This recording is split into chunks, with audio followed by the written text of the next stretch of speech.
Saludos chicos y chicas, una vez más su maestra María Angélica está por aquí con ustedes y en el día de hoy traemos un tema nuevo correspondiente a la unidad número 8.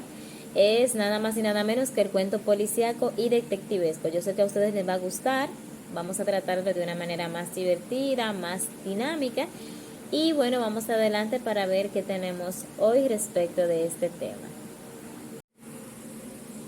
El cuento policíaco y detectivesco es un tipo de texto narrativo en el que se relata una historia ficticia que tiene como objetivo dar a conocer un crimen que va de la mano de la justicia.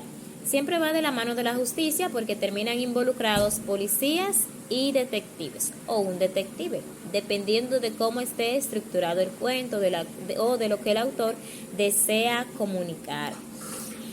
La función principal de este tipo de texto es dar a conocer un crimen, cómo se hizo este crimen, quién lo cometió, por qué, cuáles fueron sus motivos. Siempre hay un motivo por el cual se realiza este crimen. Y estos detalles se van a ir dando a conocer a medida que se vayan contestando esas preguntas claves. ¿Qué sucedió? ¿Cuándo sucedió? ¿A quién? ¿Por qué? ¿Dónde? ¿A qué hora? Y lo más importante, como le mencioné, es el motivo, que siempre se va a terminar descubriendo a medida que se vaya desarrollando el cuento. Una de las características principales por las que se puede reconocer este tipo de cuento es por su estructura. Esta estructura es simple y además en los cuentos policíacos y detectivescos siempre hay como una vibra de drama, misterio, a veces terror. No siempre, pero sí puede estar involucrado dependiendo de qué tipo de crimen se está resolviendo. A veces estos crímenes no suelen ser tan serios. Puede ser la desaparición de una joya en la joyería de la ciudad. Pudo ser que el alcalde hoy amaneció con 3 ojos. A veces son hechos extraños, pero siempre relacionados a un crimen. En este caso, en los cuentos policiales y detectivescos siempre terminan relacionados tanto la policía como el detective, aunque este último siempre termina tomando las riendas del caso para desarrollarlo y llegar a una solución. Dentro de los personajes principales de este tipo de cuentos siempre vamos a encontrar 3, que son la víctima o las víctimas a quienes les sucede la acción, contra quienes se comete el crimen, ya sea de manera intencional o accidental. Luego tenemos un testigo o posibles testigos, que son los que observan el crimen sin quererlo de manera indirecta y que pueden o no destinar o decidir el destino del sospechoso o del culpable en acción. Y por supuesto tenemos el sospechoso, que puede o no ser culpable del crimen cometido.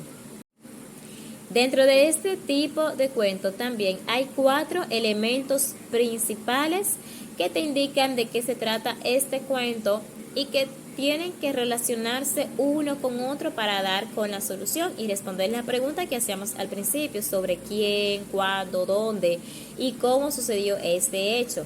Están las pruebas, las armas, las huellas y la pista, que son las que darán indicio hacia las respuestas de este crimen.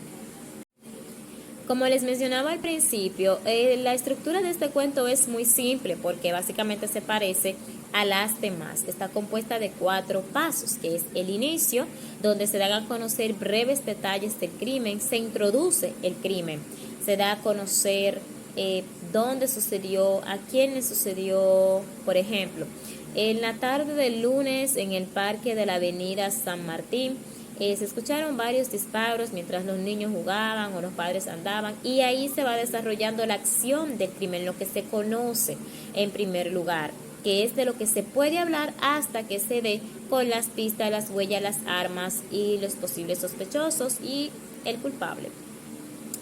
En el desarrollo entonces se dan a conocer esos detalles, qué hora era, en qué momento sucedió, si resultaron heridos algunas personas además de la víctima, que la víctima del crimen no siempre tiene que tener un final trágico, puede resultar herida, no muerta, y eso depende mucho de qué tipo de crimen, como les decía ahorita, de qué tipo de crimen se esté hablando. Luego tenemos el desenlace, que es cuando se descubren las pistas, las huellas, las armas y se da con el culpable. Y por supuesto el final, que es donde nosotros podemos leer o darnos cuenta qué sucedió con los testigos, qué sucedió con la víctima y qué pasó finalmente con el culpable. Con estas breves instrucciones vamos a comenzar a trabajar con el cuento policíaco y detectivesco.